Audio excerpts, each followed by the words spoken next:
हमारे 3 संवाददाता इस वक्त तमाम जानकारी के साथ जुड़ गए हैं। जयपुर से शरद कुमार जुड़ गए हैं, दिल्ली से हमारे साथ कुमार कुणाल हैं, वहीं मुंबई से सौरभ बख्तानिया हैं। सबसे पहले सौरभ, आपका रुख करते हुए, वैक्सीन की कमी और मुंबई में जिस तरीके से केसेस घटे हैं उसे लेकर अब आगे की रणनीति क्या है सरकार की? किस तरीके की तैयारी है? यही मॉडल पूरे महाराष्ट्र में क्यों नहीं लागू किया जाता जो इस वक्त मुंबई में देखा जा रहा है?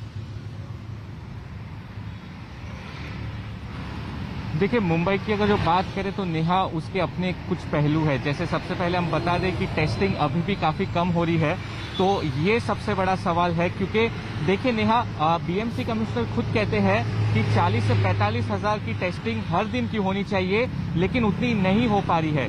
दूसरी अगर जो बात करें तो अब थर्ड वेव के लिए पूरी तरीके से तैयार होना है और उसके लिए जितने भी ऑक्सीजन प्लांट्स लगाने का जो काम है उसका सिलसिला शुरू हो चुका है। मैं आपको बता दूं, पूरे महाराष्ट्र में 150 ऑक्सीजन प्लांट्स बनाने का जो ऑर्डर है वो दिया गया है। उसमें से 40 ऑक्सीजन प्लांट्स को बनाने का काम अभी तक शुरू भी हो चुका है। रेमडेसिविर के लिए 3 लाख रेमडेसिविर का जो है वो ऑर्डर दिया जा चुका है।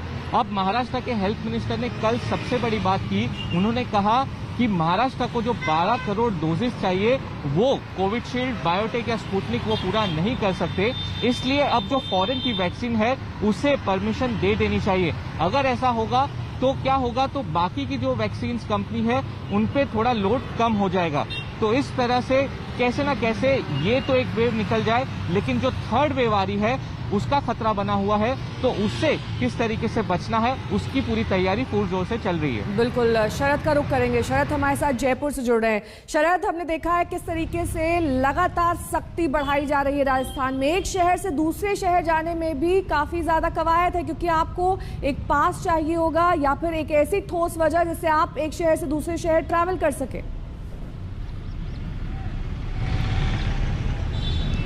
देखिए, ये जन अनुशासन पखवाड़ा के नाम से लॉकडाउन तो पहले ही शुरू हो गया था, लेकिन चूंकि पहले राहुल गांधी लॉकडाउन का विरोध कर रहे थे, इसका नाम लॉकडाउन नहीं दिया गया था। जब राहुल गांधी ने लॉकडाउन का समर्थन किया है तो इसका नाम बदल कर लॉकडाउन कर दिया गया है और शादियों पर पाबंदी लगा दी गई है। इस तरह से देखा जा सकता है कि सड़कों पर यहाँ पर पुलिस आपको दिखाई देगी, लेकिन ट्रैफिक में कमी नहीं आई है, इसलिए कि 10 मई सुबह 5 बजे से ये लॉकडाउन सख्ती से लागू होगा।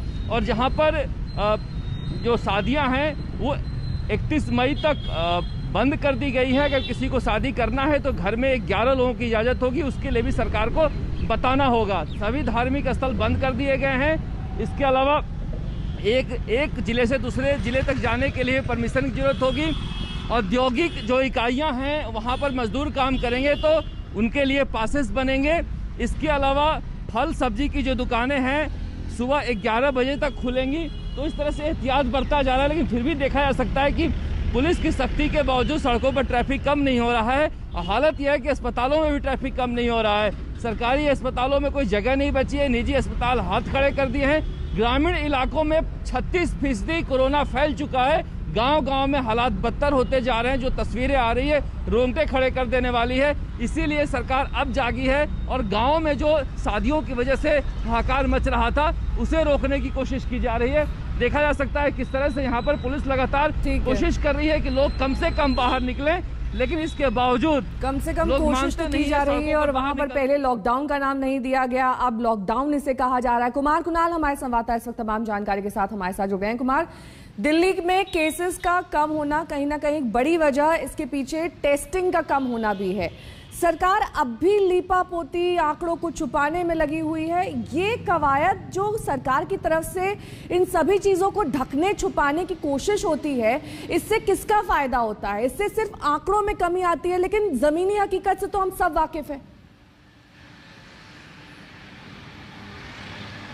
बिल्कुल, और दिल्ली में स्थिति अभी भी बहुत ज़्यादा जो आपके ये संवेदनशील भी कह सकती है, अभी भी बहुत अफरा तफरी है। कल ही हमने दिखाया कि किस तरीके से ऑक्सीजन सिलेंडर के लिए भी मारामारी लगातार चल रही है, लोगों को संघर्ष करना पड़ रहा है। दूसरी तरफ एक राहत की बात है, आंकड़े तो जो टेस्ट हैं जिस तरीके से 1 लाख से ऊपर होने चाहिए थे वो तो अभी भी 1 लाख से कम हो रहे हैं, लेकिन जो पॉजिटिविटी रेट है वो 25% से पहली बार लगभग 10-12 दिनों में कम हुआ है। 24.6% के आसपास रहा है, जो कि एक अच्छी खबर है। 3 फैसले महत्वपूर्ण लिए गए हैं कल। पहला फैसला लिया गया है कि आंध्र प्रदेश और तेलंगाना से जो भी आएगा उनको 14 दिनों तक क्वारंटीन में रहना पड़ेगा। दूसरा जो फैसला है वो ये लिया गया है कि जो एम्बुलेंस है, जो हमने अपनी खबर दिखाई थी उसमें ये था कि एम्बुलेंस अपने मनमानी रकम वसूल रहे थे, उस पर पाबंदी लगाने के लिए रेट फिक्स किए गए हैं। और तीसरा जो है वो है कि 24 घंटे जहां पर टेस्ट सेंटर्स है वो खुले रहेंगे। एंटीजन टेस्ट आप करवा सकते हैं, अगर एंटीजन में आप पॉजिटिव पाए गए तो फिर जाकर के RT-PCR टेस्ट होगा। तो ये 3 बड़े फैसले हैं। उम्मीद ये है कि आने वाले एक आध दिन में जो लॉकडाउन है उस पर भी बड़ा फैसला हो सकता है कि उसको अगले 1 हफ्ते के लिए और बढ़ाया जाए, लेकिन अभी तक उस पर आधिकारिक तौर पर कोई फैसला नहीं हुआ है। तो कुल मिलाकर के अभी फैसले ले रही है सरकार और कोशिश कर रही है कि जो उस पर आरोप लग रहा है आंकड़ों को छुपाने का, उससे बाहर निकले, टेस्ट और बढ़ाए। बहुत बहुत शुक्रिया आप सभी का इस तमाम जानकारी के लिए। तो